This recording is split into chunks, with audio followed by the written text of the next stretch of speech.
Everyone is assuming that beating Italy is just a formality for New Zealand to make the quarterfinals. Can Italy prove us wrong? My name's Mark, let's talk rugby.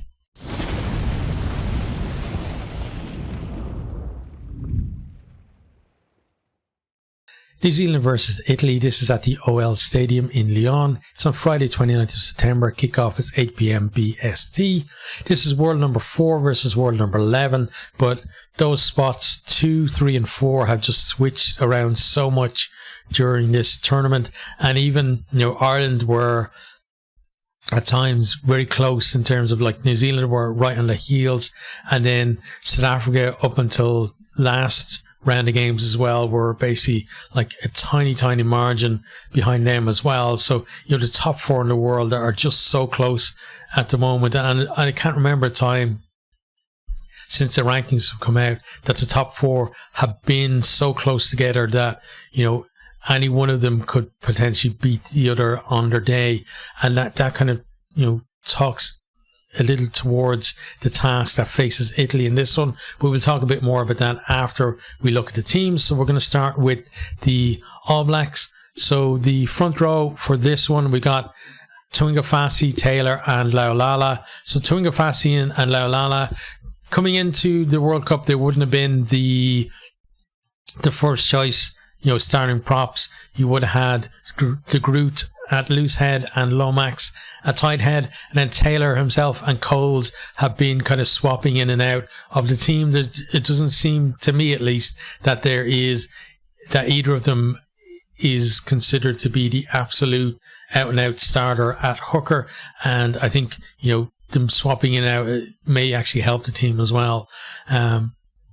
But Tu'ungafasi and Laulala, they have been involved in most of the squads anyway, so it's not like they're players with no history in the shirt or anything like that. Both of them have shown that they can deliver in the front row, so still pretty strong there. Second row, then talk about strong, you got Retallick and Scott Barrett there. So Retallick coming back from injury, obviously kind of proved his fitness last time out.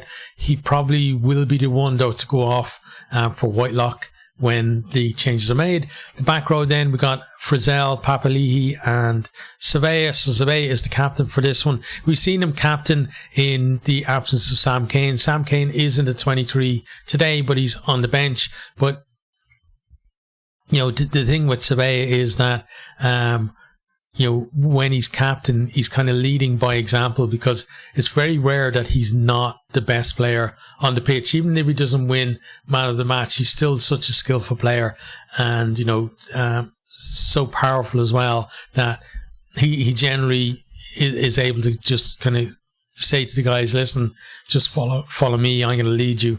So it's a little bit different back row than we've seen kind of, especially the one that played against France, but still, really talented players in there. And, any back row with Artie Sabay in it, is going to give you a chance of kind of, getting one over your opposition. Into the max end, we got Aaron Smith and Richie Mwanga. These two, right now are definitely the starting 9 and 10.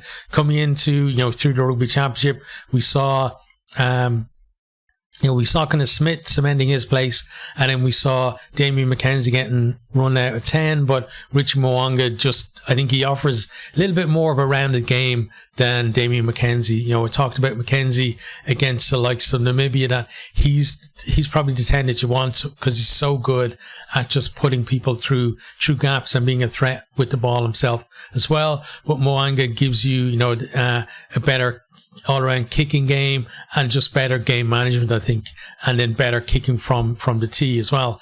Onto the backs, the rest of the backs. Sorry, you got Mark Talea on the left wing. So that left wing spot, we've seen a few different people getting a go out there. It doesn't seem like anybody has really nailed it down. So this is kind of an opportunity really for players to put the hand up, because come the quarter final, whether, whoever they're playing, whether it's South Africa, Ireland or Scotland, you're going to need your wingers really to come up trump street, I think, because you're going to need a try or two just and it's probably going to come out wide the way that New Zealand attack and counter attack as well. So having wings in form is going to be very important. So that left wing spot could be equally important in terms of who actually nails it down.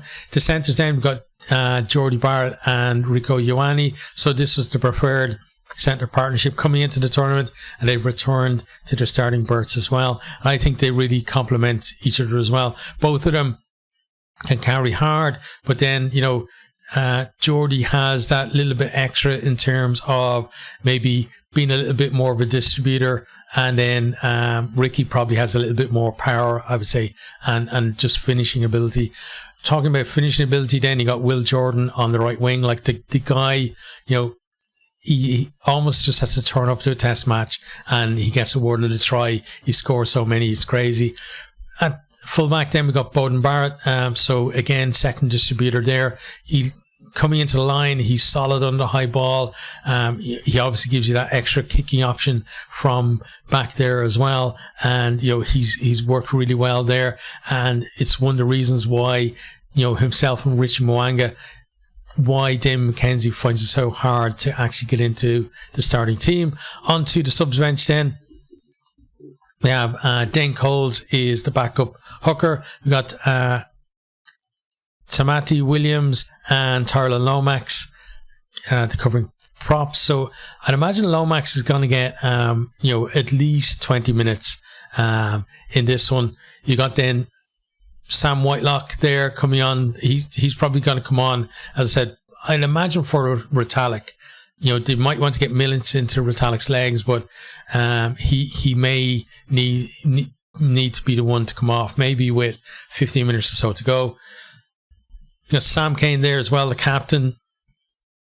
So he's definitely going to come onto that back row at some stage. Cam Rygaard, he did so well there against Namibia.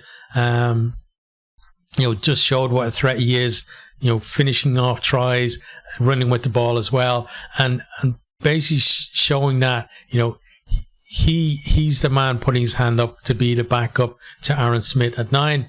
Damien McKenzie there, he offers you so many options in terms of cover, and that's probably again one of the reasons why he ends up on the bench, is because he can cover so many positions. Anton Leonard-Brown there as well to come on. He'll probably come on in the centre somewhere, and it might be that he comes on the centres and one of the centres, maybe Ioane moves out to wing or something, depending on what's happening in the game. But that is the New Zealand team. They've gone very strong in this one, so they're not taking Italy lightly, and they shouldn't, because Italy are an improving nation. Nobody gives them a chance in this one, but we'll have a look at their team here. So front row then we got Fischetti, Nicotera and Riccioni. So this is, I think their strongest front row. Fischetti, I've said it before, I think this guy is going to be something special. He's still a young prop, and he showed a lot through the Six Nations, and I think he's going to show in this game as well, that he can mix it with the best. Second row then you got Dino Lam and Rutsa. So it seems like Lam and Kanone kind of are swapping in and out there in that second row beside Rutsa. Rutsa's had a great tournament so far. I've been very impressed with his carrying, and also when he's carrying, his awareness, looking out for those offloads and trying to keep the ball alive and not just, trucking it up and keeping his head down. Back row then, Negri, Lamaro and Lorenzo Canone. So basically the trio that you'd expect to be there. Michel Lamaro, I really like him as a captain. He's so inspirational to his team, and he's kind of similar to Sabea, I would say, for Italy, in that he plays so well, and he kind of G's up his team that way. So I'd love to see him doing well in this, because I think as a rugby player, but off the pitch as well, he carries himself very well, and he he's the type of person that even when he's finished playing, I think he's going to be involved in the development of Italian rugby as well. He seems to have that passion, for Italy as a rugby nation to rise to where we were hoping that they would many years ago. Into the backs then we got Stephen Barney and Paolo Garbisi, so they seem to have cemented themselves as the halfback partnership there, with Tommaso Allen moving back to fullback.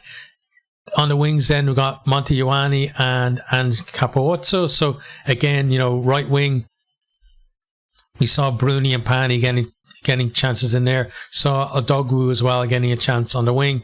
None of them really sticking, so that's why I think Capuozzo was there.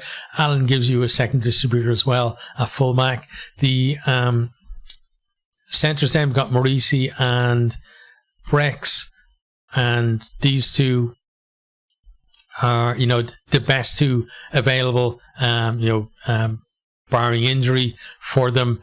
And again, they've gone strong. They have to. This is a must-win game for them. There's no point in saving players for any other games if you don't win this one. And again, it's going to be a big ask for them. Onto the bench then we got Faiva, Neymar and Ferrari are the front row replacements. We got Nicolo Canoni is going to come on into second row. Manuel Zuliani is going to come into the back row. We got Toa Halafihi, so they've gone for a 6-2 split here. Then we got Page, Reloy and Odogwu as well, covering the backs. So again, gone as strong as they can, but is it going to be enough for them? So in terms of this one, you won't be surprised that I think that New Zealand are going to win it. New Zealand, they were hurting, I think, after that game against France, where they didn't really produce enough to make it threatening really for France.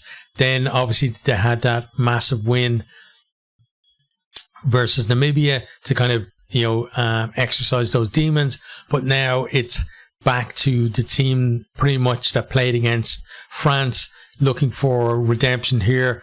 As I said, almost everyone is saying, well, not even saying, people are just, I think, assuming that France and New Zealand are going to make the quarterfinals. They're probably going to be right, honestly, and I think they're going to be right as well. But listen, this Italy team, we saw them, run France close in the Six Nations. They can absolutely produce that kind of form again and make things awkward for New Zealand. But what they need to do is, well, a couple of things they need to do is, one, they need to be playing in the right areas of the pitch. Any kind of mucking about, throwing the ball around in their own half, their own 22, trying like little offloads and interchanges and this, that and the other, New Zealand are going to pounce on that. They're one of the best teams at transitions from defense to attack. As soon as that ball goes loose on the ground, if one of them gets it, they're going to have 3 or 4 guys in support on their shoulder ready for a popped offload. They're going to get in behind them and they're going to score. So they need to cut that out, and they need to be, therefore the kicking game needs to be on point for this. They need to be getting themselves into that New Zealand territory and playing more out there. And when they're in there, throw it around. And if New Zealand have the ability to go coast to coast and score on the counter-attack, okay, that's fine. But it's very different than kind of gifting them tries by doing that kind of stuff in your own 22.